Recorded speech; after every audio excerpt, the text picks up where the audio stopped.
All right. What I'd like to show you today is how to create a form in your Google Drive using Google Forms. And the way that you get started is you just go to your main Drive window, click on this big New button, and you're going to go down here to More and choose Google Forms. Okay, and you have two choices here. You can either do it from a blank form or from a template. If I were starting from scratch, I would choose blank form, but I'm actually going to I'm going to edit a form that I've been working on because it has 8 questions, and I've already gone ahead and put in some of these questions to save time on the video, because I want to show you, there's a lot of stuff I want to show you on here, but I only need to show you how to do a multiple choice question once. So I'll show you that here in a minute. But before I do that, when you first do choose New, it'll bring up this page, and it'll have up here a place where you type in the title and the description, which I've already done here. And when you click up here, it will automatically take in the title that you typed right here, the name of the document. And if you want to make this a quiz that will grade itself, which is really handy and it's wonderful, you are going to want to go up here to Settings, and I'll go back to this tab here in a minute, but you're going to want to go to the Quizzes tab, and you're going to select this right here. This is defaulted to off. You're going to want to turn it on, make it a quiz, and what happens is you need to assign point values for each question. You will need to tell the form which is the correct answer, and then if you do those two things, then the form will grade itself. So really handy, saves tons of time, and it's just a great feature that's been added relatively recently. And there are some other choices here. You can choose to let the students know as soon as they submit as soon as they press the submit button, they can see their grade. I'm not using that because for this particular quiz, there's going to be a question where they need to type in a 1 or a 2 sentence summary of what they've read. And so I'm going to need to go in and look at that and decide whether to give them credit for that answer or not. So therefore, I'm turning that off on here, but the system will grade all the other questions for me, so I don't have to do it. You can also choose whether to allow the students to see the questions that they missed, to see whether an answer is correct or not after they submit it, and to see the point values for each question, which is it's kind of nice to let students know that each question is worth so many points. So that's the Quizzes tab. The presentation, if you have several questions, like if you have a lengthy quiz that you want students to take, it's kind of nice to show a progress bar at the bottom, so that lets them see that they're half of the way through, 3/4 of the way through their test. But this one is so short, I decided to leave that off. You can shuffle the question order if you want to. I tend to like students to take a quiz in a certain order, so on this particular one I've got that off. And then show link to submit another response. I only want them to take this quiz one time, so I'm not even going to give them the option to go back in and take it again. So, and then this is a confirmation message that the default says your submission has been recorded. I've kind of changed it a little bit, and you can just click right here and change it to anything that you like for the students to see once they've pressed the submit button. And then under general, this is kind of nice. If you get it to collect the email addresses, this is nice. If you have it automatically grade the entire thing, you can have the system email them their responses or their grade afterward. So that's really kind of nice. But and I am going to collect the email addresses. So what that basically means is, and right down here it says requires sign in, and I have that checked on, and that means that the students will log into their Chromebooks to take this, and they will have to use their school system login in order to do that. And once they do that, then they will not have to type in their email address. It will automatically detect their email address, and it will put it in the response along with the choices that they made for the quiz. So they don't need to tell me who they are as part of the quiz. So that's really nice. You can have it limited to one response. And then down here it says respondents can edit after submit, which I don't really want them to do. I just want them to take it once. I don't want them to be able to go back in and change their submission. And then see summary charts and text responses. I've left that off as well. So I'm going to click save, even though I don't think I made any changes. And I'm going to go down here. The content for this quiz was originally just a printed sheet that I created for students, and I now want to make this available in a Google form. So I've already created all these questions. The first 4 questions here are multiple choice, and I've just in this Google Doc, to make it easier for me on here, I've underlined the correct answer. So I'm just going to copy and paste. So this is what pops up as soon as you create a question. You'll get a little box down here to create a new one. So I'm going to put a 4 here, and then I'll just paste in the text that I copied from the other page. It is multiple choice question, and B is going to be the correct answer. So I'm going to just copy these, paste them in as options.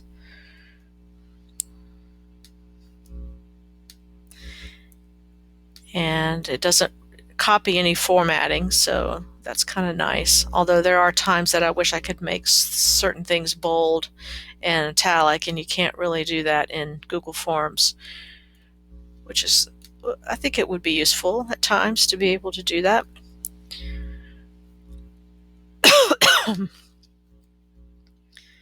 All right, and there's answer D. All right, so it's a multiple choice question, and we have to click on this. Oh, and you want to make your questions required on a quiz.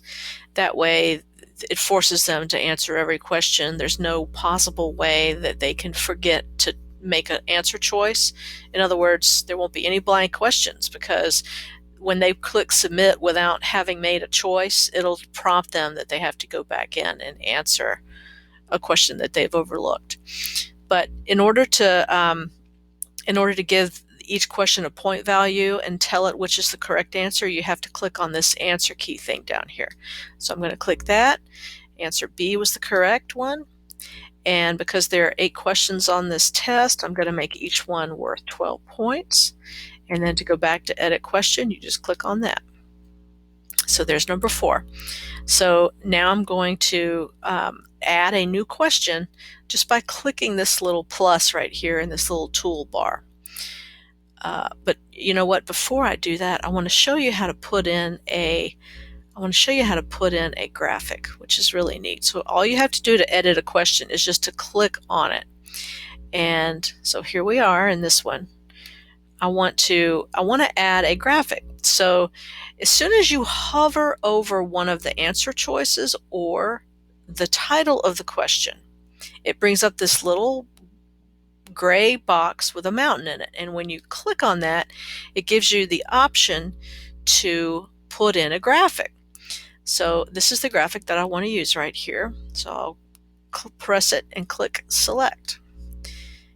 And that's kind of large, so I'm going to shrink it a little bit. All you have to do that is just to click on it, and then I'm going to drag this up, and it keeps the ratio the same, which is exactly what I wanted here. And there it is. So pretty neat. And this is really useful. It's not really all that useful here, but I wanted to show you how to do it because it's really useful for especially for math, for geometry, if you want them to identify a figure, or if you want them to recall, if you're doing social studies and you want them to recall a place or a artifact or anything that they need to identify just by looking at a picture. And certainly science, it's really useful too if you want them to be able to identify um, anything, a life form, a substance. So find a picture and stick it in there. And as you saw, you can make each answer choice a picture if you would like to, just by rolling over that and pressing on the little icon there. So really nice to have that ability. Okay, so now I'm going to go down here and I'm going to add a new question. And notice I was working on question 1, and so it assumed that I wanted to insert 1 after question 1, which is fine. I actually don't want it there. This is going to be question 5, but I'll go ahead and do this and show you how to move it. So this one is not going to be multiple choice. This one is going to be a situation where they're going to choose all that apply. So I'm going to go ahead and type in the name of the question, and look at that, because that's pretty neat. I haven't ever tried that before. When you have it say select all that apply, the system is smart enough to know that you need checkboxes for that and not multiple choice. And you saw that it was set to multiple choice because that's how the previous question was, but it automatically changed to checkboxes when it detected the word select all that apply. That is pretty cool. Okay, so now I'm going to go in and I'm going to copy the answer choices for this question. There's 5 and 3 of them are going to be correct.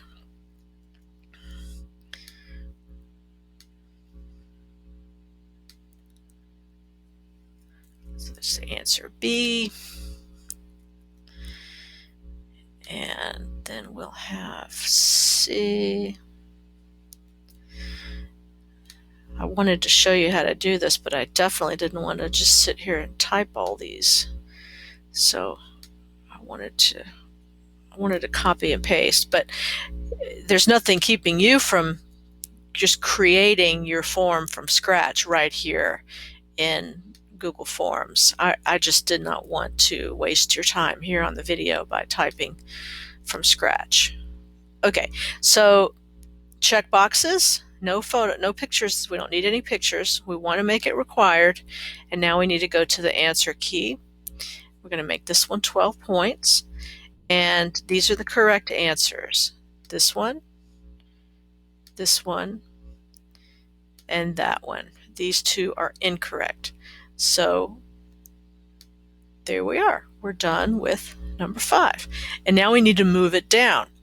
And the way to do that is you roll over those 6 little dots up there at the top, and then it turns into the arrows. So then you're going to hold down the mouse button and you're just going to drag it down to where you want it, and it will continue to go down underneath the questions that you've already created, and get it down under number 4, and there we go. So that's pretty neat too. So now it's the last one.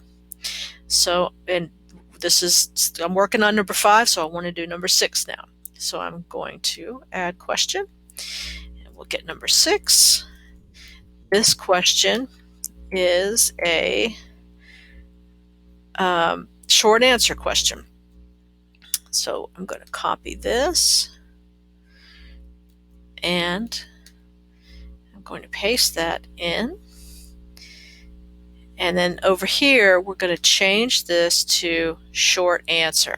Okay, so notice, let's just quickly go through these different questions.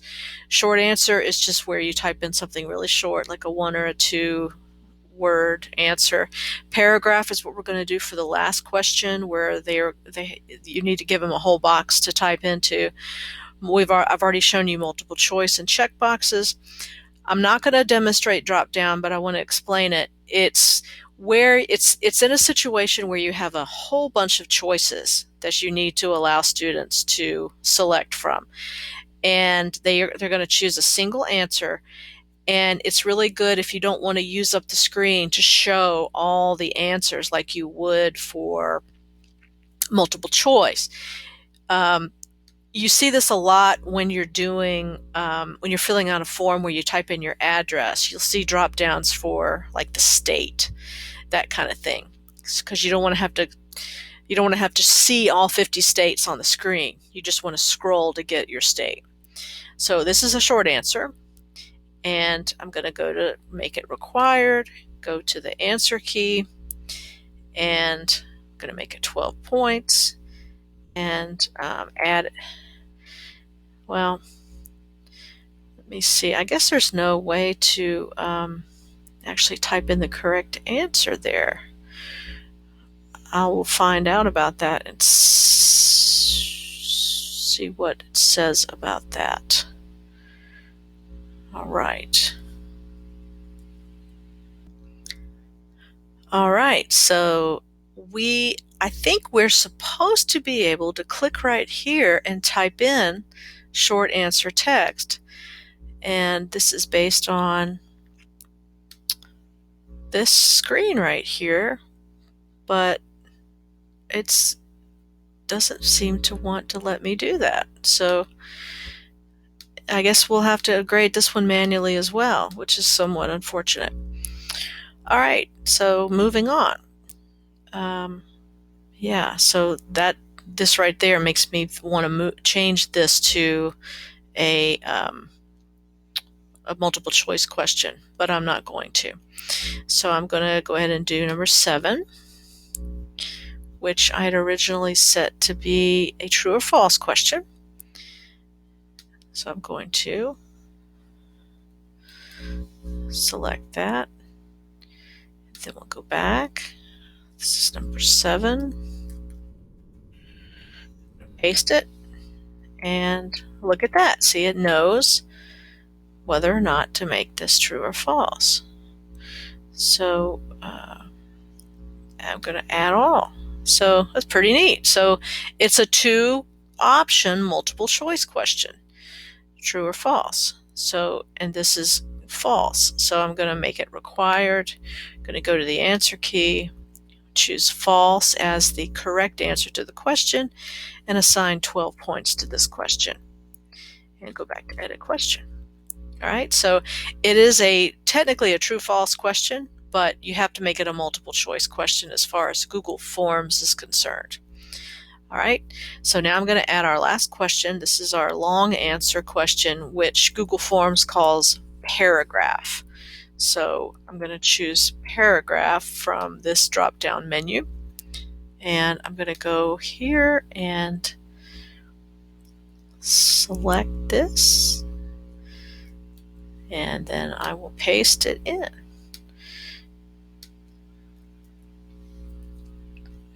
And it says long answer text.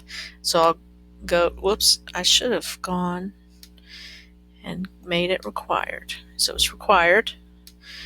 I'm going to make sure that I've assigned 12 points to this question. And I'll have to manually check that as well as number 6. All right, so that is how you create a form. And now I'll show you how to share it with students. You're going to click on this send button. Okay, you will not share the link to it. You're going to click on send. All right, so, and then it says up here, it gives you the option to automatically collect respondents' Winston-Salem Forsyth County Schools username. So this is really neat. So that means that anyone who's logged in to our district, it will automatically collect their username. And I can send it via email, or better yet, I can go ahead and get a link to the student-facing version of the form. You can choose to shorten the URL if you would like to, and press Command C to copy. So I'll do that. And this way I can send the entire class a single email through my own email interface. We don't actually have we don't have Gmail for our email. And if we did, I would just press on this little, I would do this instead, but we don't. And so I'm going to do it this way. That way I can go into Outlook and use this link and just paste in the link and say to my students, please click on this link to take the test. And this right here allows you to embed the form inside of a web page or an email. I have actually tried to embed it in an email and was not successful, but supposedly you can do it that way if you would like to. I have not played with it enough to be sure how to make that work. And I've not tried to paste it into or embed it into a web page either. So this is going to be the quickest and easiest way to get the test, to get the quiz sent out to all the students. So copy that, and then I can just close this. And here, there are some handy little things that you can use. You can send it through Google+, through Facebook, or through Twitter, which none of those make sense for my group of students, but they may for yours. So I've got this copied, so I'll just close this, and that is how you create and share a Google form with students.